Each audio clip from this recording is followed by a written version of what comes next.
You can feel very bad even if you have very high testosterone levels simply because your androgen receptors are not working properly. Maybe you have lower sensitivity, maybe lower density, maybe lower expression, improper signaling, and that can be affected by many things in your life. And in this video, I want to talk about exactly that. I want to talk about not levels of hormones, not how to increase them, how to decrease them, but how to increase how your body reacts to the amount of testosterone you already have. In the last video, I talked about that this is essential, this is one of the most important parts, and it's actually more prioritized than the testosterone levels itself, because increasing sensitivity of androgen receptors would be more efficient than increasing production of raw material to compensate for decreased sensitivity. So watch this video carefully, make notes. There's going to be a lot of important information and also even psychological information. There's not going to be only like mainstream things on how to that just go to the gym or do this, do that. It's going to be interesting. Let me just briefly explain the basics, the foundational information here so you understand what I'm talking about in this video, the terms that I use, and etc. So there are hormones and there are receptors. Without receptors, hormones really don't do anything. So for you to get the effect of any hormone, let's say testosterone, it has to bind to androgen receptors, which is our topic today. Now, androgen receptors, they have density, sensitivity, expression, and signaling.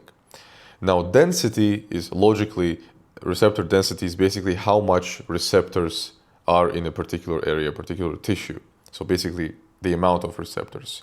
Sensitivity is how strongly the receptor reacts when testosterone binds to it, when hormone binds to it.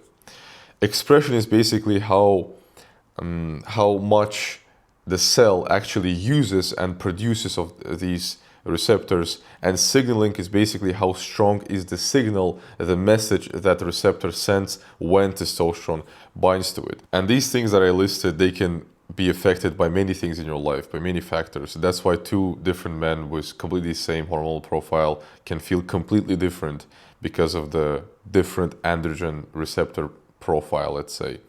So you can say that it's mainly genetic, because it is.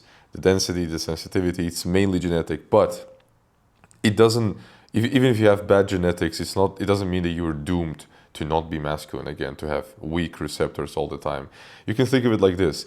Genetics, they set a range of how effective your receptors will work. Basically, density, expression, etc. And depending on your lifestyle, depending on many factors in your life, you can be either on the higher end of that range or on the lower end of that range. And my goal here is to show you how you can get to the higher end of this range. Now, the main enemy is chronically high cortisol, basically chronic stress. And if there is one thing that absolutely destroys your androgen receptor function, it is chronically high cortisol. And it's not just because it decreases testosterone production. That's not even the main problem. Cortisol, it significantly reduces your androgen receptor sensitivity, and it even interferes with the signal that is sent after testosterone binds to the androgen receptor. It literally just messes up with the whole androgen system in your body. That's why so many men DM me, text me, tell me that even with high testosterone levels, even with normal testosterone levels, they feel low test because their cortisol is high and their androgen system is not working properly, and that's why their body is not responding to the testosterone they have. Now, that's why the most important thing would be to control stress levels and not to stress. But the thing is, some stress is unavoidable and some stress is actually necessary, and also for increasing testosterone, because increasing testosterone psychologically significantly always has some stress factor to it. For example, competition, challenges, pressure, it's always stressful, but when you're resisting that, when you're resolving these stress factors, sources, you increase your testosterone and decrease your cortisol long term. Now, the situation where men get absolutely destroyed hormonally, psychologically, physically, is environment where there is background unresolved chronic stress. It is just detrimental for a man. If you spend even a month in that environment, you will not recognize yourself after 1 month. So my advice for you would be to get rid of any background stress, any weight on your shoulders that you have. Maybe you have a debt, maybe you had a fight with someone and you didn't resolve that. Anything that is in your mind, that is in your background, that you can possibly resolve right now, do that. The less things you have, the less neural resource you will spend on that, the less energy you will spend on that, and the more testosterone and less cortisol you will have. Now let's talk about dopamine, because it's very important in this topic too. Dopamine is not just a pleasure or satisfaction hormone, it's also a hormone of anticipation, of reward, of pursuit, of challenges, of competition, of motivation, things like that. And when you are in a challenge, when you engage in a challenge, let's say a competition, confrontation, risk-taking with meaning, or defending your position, dopamine rises. And dopamine, it counteracts the effects of cortisol, the inhibitory effects of cortisol. It also enhances significantly your androgen receptor signaling, and that's why it makes the testosterone you have feel even stronger. When I talk about increasing testosterone psychologically, I always say that testosterone thrives in an environment where you resist some challenging situations. So for example, you set a goal and there are certain obstacles and challenges you have to fight and overcome to get to that goal. And in the process of that, in that environment, testosterone thrives and increases significantly.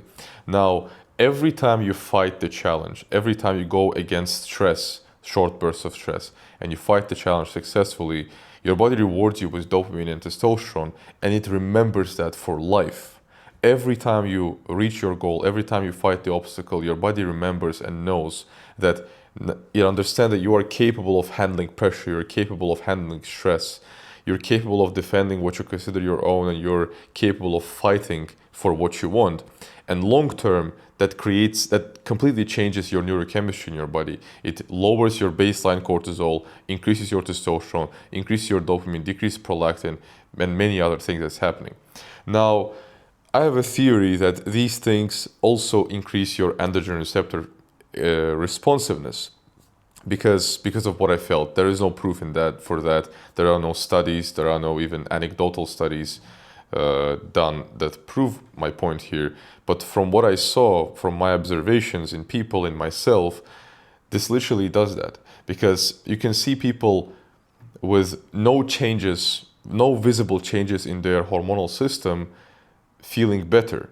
And I think that happens because of how your androgen receptors are affected psychologically in this situation.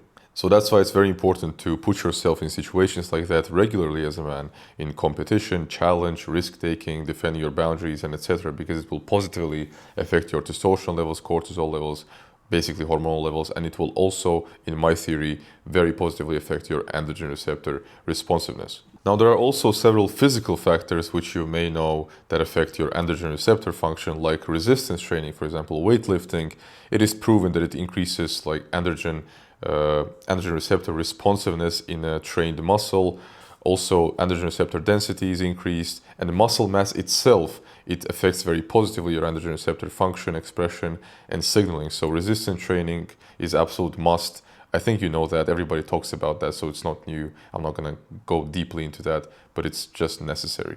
And as with psychological things and physical things, short, intense stress is more beneficial for your testosterone, for your androgen receptor signaling and responsiveness than long endurance stress. So for example, running marathons is not going to be good for you. It's not going to be good for testosterone, for androgens, for anything in your body. And running, even just generally running, I wouldn't say it's very beneficial for us.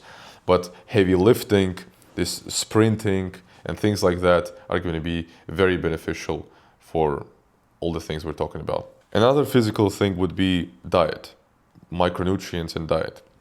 Getting fats, carbohydrates for energy resource in your body, it is just essential for your androgen receptors to properly work and for androgens to be properly produced too. Now, from micronutrients, I would say the most important are probably zinc, magnesium, and vitamin D, especially zinc. Zinc is just essential for anything that is connected to your androgens in your body.